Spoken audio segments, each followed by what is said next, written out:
Foi, sem dúvida, constrangedor assistirmos ontem a cena em que integrantes da cúpula do PMDB anunciaram o rompimento com o governo do qual não eram apenas aliados, mas parte integrante.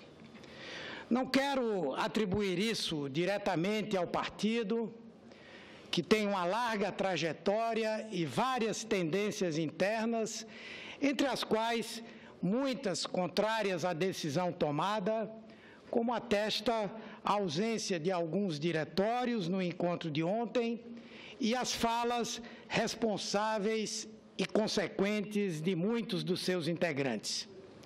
O que ocorreu na terça foi uma decisão do comando do partido, especialmente do seu presidente nacional, o vice-presidente Michel Temer, para criar as condições de ascender à condição da presidência da República. Vimos, de um lado, a figura lamentável do presidente da Câmara, Eduardo Cunha, compondo a mesa desse encontro e que criticou, vejam que afoiteza, abre aspas, os graves escândalos de corrupção no país, fecha aspas, o que diz muito sobre aquele episódio lamentável que, felizmente, durou apenas 3 minutos. Isso em nada esmorece o ânimo do governo da presidenta Dilma em seguir na defesa da legalidade e na recomposição de sua base parlamentar. Tanto melhor que o joio tenha tomado a iniciativa de se separar do trigo.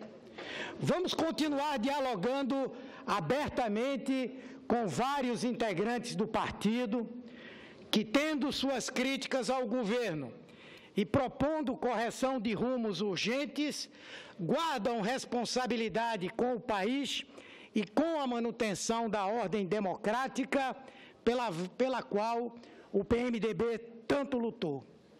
Entre esses integrantes, inserem-se os ministros que decidiram restar conosco.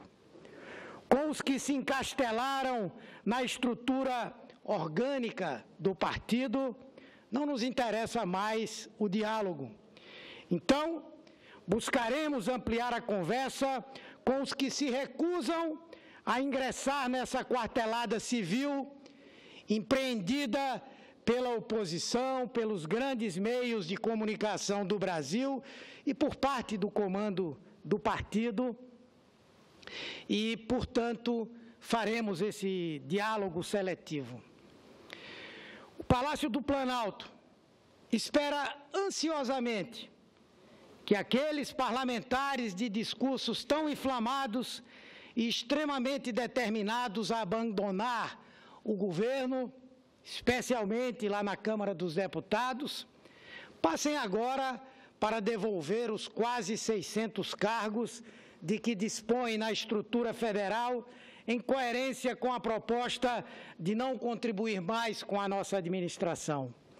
Se não o fizerem, certamente o governo será obrigado a fazê-lo, porque quem renuncia a um governo por discordar dele, renuncia aos cargos que nele ocupa.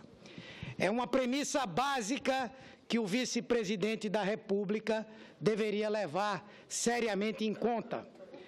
Temos, neste momento, a oportunidade de repactuar nossos apoios, recompor a nossa base com partidos verdadeiramente comprometidos com a governabilidade, com a democracia e com o futuro do Brasil. Isso leva obrigatoriamente o nosso governo a adotar novas propostas, a seguir novos rumos que deem mais representatividade ao conjunto dos nossos aliados.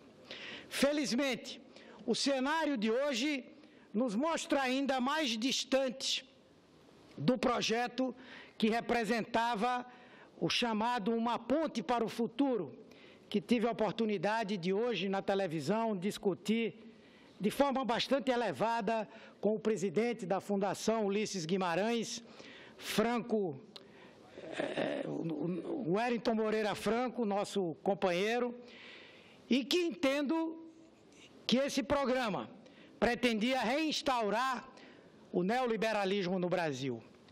Uma proposta que, se implantada, permitiria, por exemplo, que convenções coletivas de trabalho prevalecessem sobre normas legais, como se tentou fazer já na votação de uma medida provisória aqui no ano passado. Ou seja, a CLT perderia a sua força e o retrocesso da aplicação do acordado sobre o legislado se tornaria o previsto no que se definiria nos enfrentamentos e nas negociações. Teríamos, no nosso ponto de vista, o desmantelamento de várias políticas sociais que elevaram o Brasil à condição de detentor de um dos maiores programas de transferência de renda do mundo. Porque o que propõe o documento é uma reavaliação das políticas públicas que analisaria o que foi chamado de impacto dos programas e fatalmente levaria ao corte de beneficiários, deixando milhões à míngua. É dito literalmente no documento, abre aspas, o Brasil gasta muito com políticas públicas, fecha aspas. É nessa linha que o documento, uma ponte para o futuro, propõe ainda o fim de todo modelo de financiamento da educação e da saúde pública brasileiras, o fim das indexações para salários e benefícios previdenciários, tirando assim dos aposentados e pensionistas de mais baixa renda a possibilidade de ganhos reais que a política do salário mínimo hoje prevê. Uma proposta de busca de equilíbrio fiscal duradoura, com superávit operacional, redução progressiva do endividamento público, o que na prática significaria mais recessão e desemprego. O desejo de menos presença do Estado e mais privatizações. O fim do regime de partilha do pré-sal, está lá escrito. A implosão total do Mercosul. E, para finalizar, um aumento acentuado do superávit primário, provocando um enorme arroxo fiscal no Brasil. É um programa muito criticado, mesmo dentro do próprio PMDB, que tem nos jornais de hoje o ex-ministro e presidente da Fundação Ulisses Guimarães Moreira Franco, procurando se apressar em desmentir que um eventual governo de Michel Temer não faria cortes sociais. Na verdade, as ideias correspondem aos fatos. Esse é um documento que precisa ser lido por todos e fazermos aqui um debate elevado, não o debate rasteiro de tentar criar mentiras, não, de forma alguma. Esse tipo de debate apequena o momento importante que nós estamos vivendo no Brasil. Mas fazemos o debate das ideias. Essas saídas nós entendemos que não são as melhores para o nosso país. Portanto, é um documento que nada mais faz do que procurar a volta do priorado da política econômica sobre as políticas sociais, criando como consequência, ainda que possa ser não intencionalmente, todos os ganhos que os brasileiros tiveram ao longo dos últimos anos como coisa do passado. É algo que nada tem de futuro. É uma repetição de um passado que a população não quer mais viver.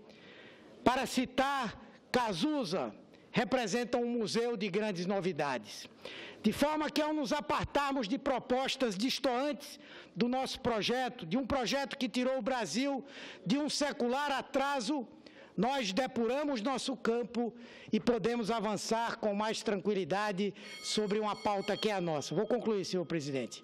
É nesse sentido que queremos repactuar a nossa aliança no Congresso Nacional, com mais diálogo com os partidos aliados e com a sociedade, abrindo o caminho para que pautas verdadeiramente representativas e almejadas pelos brasileiros sejam assumidas como Minha Casa Minha Vida, cuja terceira fase foi lançada hoje pela presidenta Dilma, com 4 milhões de imóveis já contratados e respondendo por uma redução de mais de 10% do déficit habitacional brasileiro. Nós precisamos de ideias e de trabalho em favor da população. É por isso que lutamos tanto para chegar à presidência da República e chegar pelo voto da maioria dos brasileiros por 4 vezes seguidas, diferentemente daqueles que, lamentavelmente, ambicionam uma entrada pelas portas laterais do Planalto, do Palácio,